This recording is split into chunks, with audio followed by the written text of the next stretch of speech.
Did you wake up with inflammation, redness, and excruciating pain in the big toe of one of your feet?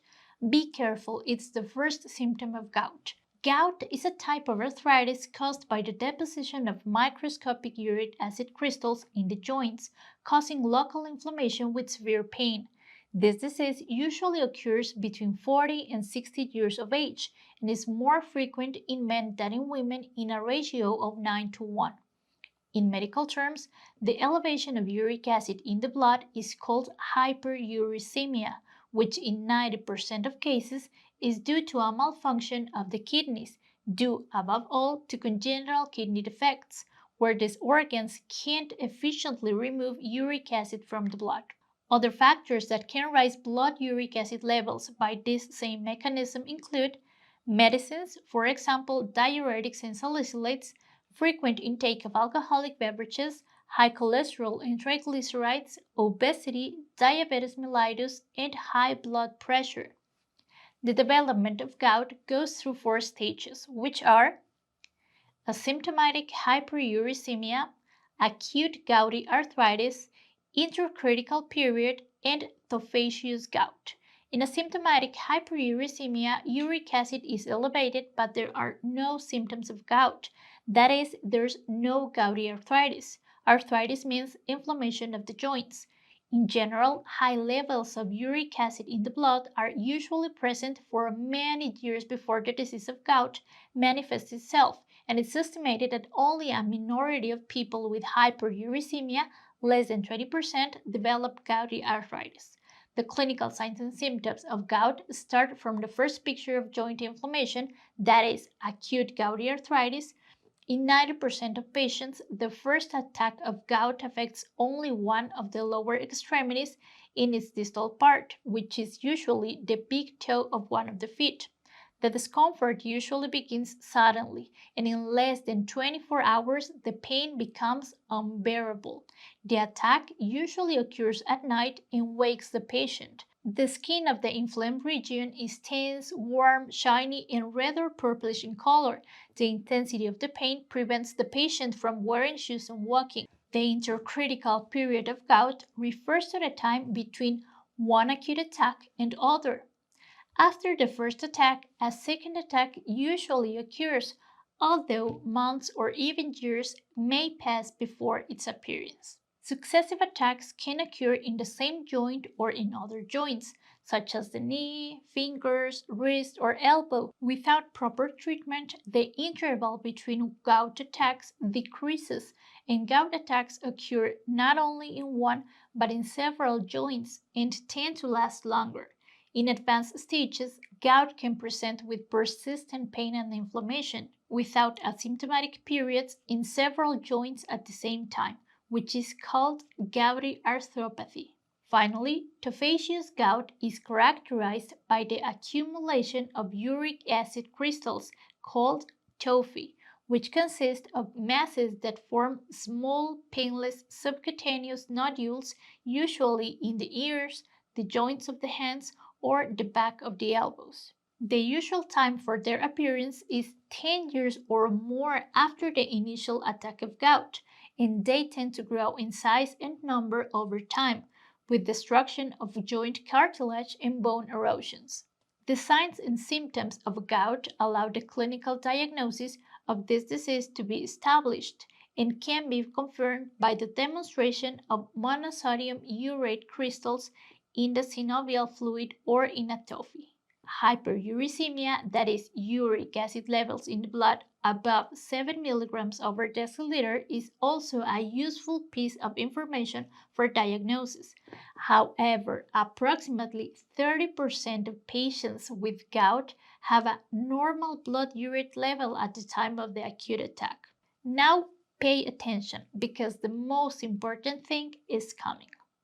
The treatment of gout includes 2 schemes, which are aimed at different problems at different times. 1. The treatment of the acute attack, and 2. Control of hyperuricemia. The acute attack of gout refers to the moment when the patient is suffering from the symptoms of pain and inflammation.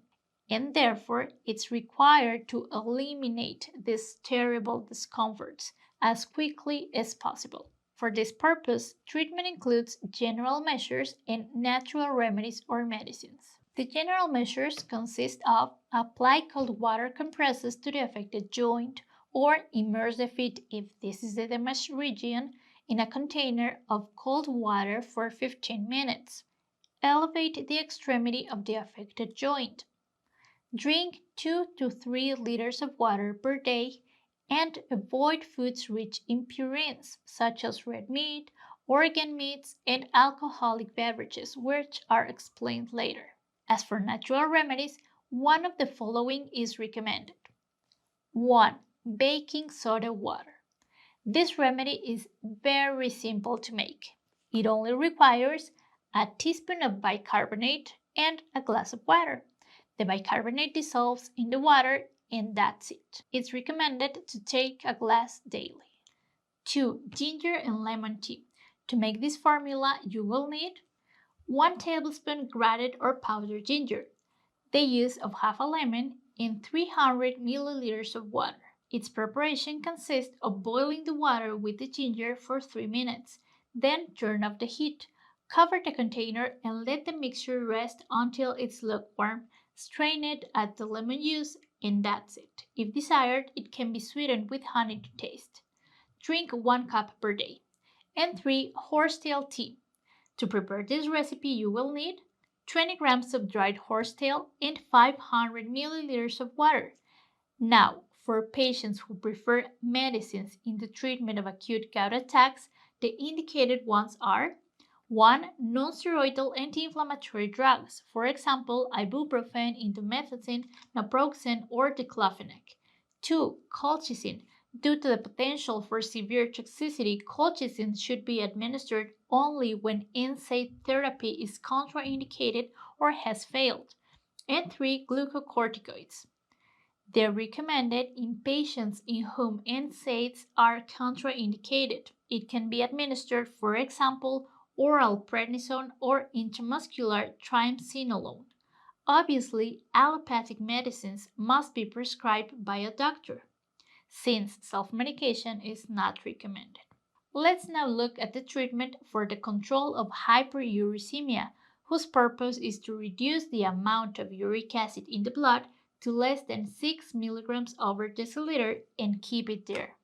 This control is carried out when the patient is not in acute attack of gout and helps prevent gout attacks and its complications. Treatment includes general measures and home remedies or medicines.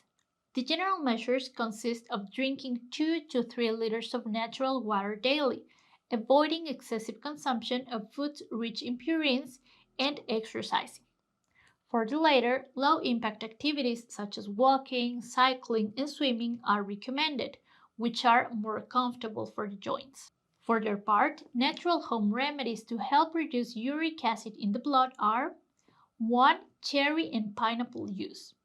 The ingredients required to make this juice are 3/4 of a cup of cherry juice, a slice of pineapple, half a tablespoon of turmeric powder, and half a tablespoon of ginger powder.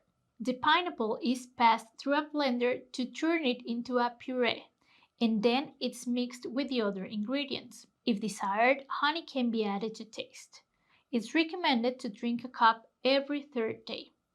2. Diluted apple cider vinegar. The ingredients to this remedy are 10 milliliters of apple cider vinegar and a cup of warm water. Its preparation consists of adding apple cider vinegar to warm water and that's it. If desired, honey can be added to taste. Drink a cup every 24 hours. And 3. Citric fruits. Citrus fruits such as orange, lemon, grapefruit, cherries, strawberries, raspberries, cranberries, apples, grapes, and bananas help lower uric acid levels. It's recommended to eat at least one of these fruits daily. On the other hand, for those who prefer medicines to control hyperuricemia, there's a group of them. For example, allopurinol, febuxostat, benzbromarone, and colchicine. Of these, by far the most widely used is allopurinol, but as in the cases of the previous drugs, it will be the treating physician who determines the most appropriate medication, the doses, and the duration based on the characteristics of the patient and the intensity of the disease. Now, we've already said that it's recommended to avoid foods rich in purines because they're metabolized in the body and become uric acid. But what are these foods? Here you have them. Due to their effects on gout, foods can be classified into three groups, A, B, and C. Group A foods contain high levels of purines, approximately 150 to 1000 milligrams per 100 grams, so it's recommended to avoid them as much as possible. The main of these are liver, brains, kidney, heart, gizzards and viscera in general, fish roe, sardines, herring, anchovies, mussels, sauces, broths, wine, and beer. Group B foods contain moderate levels of purines, that is from 50 to 150 milligrams per 100 grams. It's recommended to restrict them to one daily serving. Here are the main ones. Meats except those mentioned in Group A, fish except those mentioned in Group A, chicken, peas, cauliflower, asparagus, whole grains, zest, broad beans, lentils, spinach, and mushrooms. Finally, group C foods contain negligible levels of purines, so they don't affect gout and they can be eaten regularly. Here are the main of them: milk, cheese, egg, fruits, sugar and candy, vegetables except those mentioned in the previous group, spices and seasonings including salt and vinegar, refined cereals and cereal products, butter and fats but in moderation, and clear vegetable soups. Well, with this information, you're now in a position to prepare your food to lead a healthy life, taking maximum care of your uric acid levels. Proper treatment of acute gout attacks allows people to lead normal lives. However, when there's inadequate control, complications can occur, such as severe degenerative arthritis, formation of intra-articular tophi, secondary infections, and formation of kidney stones, which over time can lead to kidney failure. Well, there's no need to allow gout to reach these levels of complication. You already have the elements to avoid it. See you in the next video.